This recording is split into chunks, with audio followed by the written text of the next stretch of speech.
السلام علیکم دوستو، آج کی ویڈیو میں راولپنڈی مورگا میں ایک بہت ہی افسوسناک اور بہت ہی سیریس حادثہ ہوا ہے۔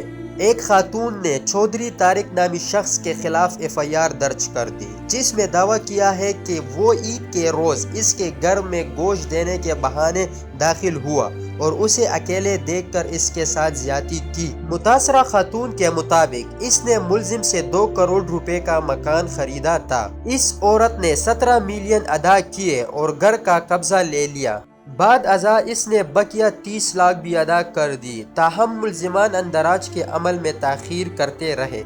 بالآخر اس نے زبردستی گھر واپس لینے کی کوشش کی۔ اس کے بعد عدالت نے ان کے خلاف حکم امتناعی جاری کیا، لیکن عید کے دن ملزم گوشت لانے کے بہانے اس کے گھر آیا اور اسے اکیلا پا کر مبینہ طور پر اس کے ساتھ زیادتی کی۔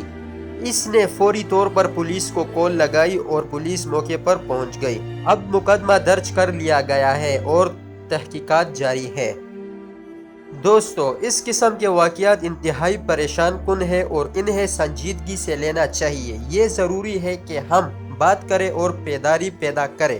مجھے کمنٹس میں اپنے خیالات سے ضرور آگاہ کریں۔ اگر آپ کو لگتا ہے کہ یہ ویڈیو کسی کی مدد کر سکتی ہے یا شعور پیدا کر سکتی ہے تو برائے کرم اسے شیئر کریں، اور مزید حقیقی خبروں کی اپڈیٹس کے لیے لائک، سبسکرائب اور گھنٹی کے آئیکن کو دبانا نہ بھولیے گا۔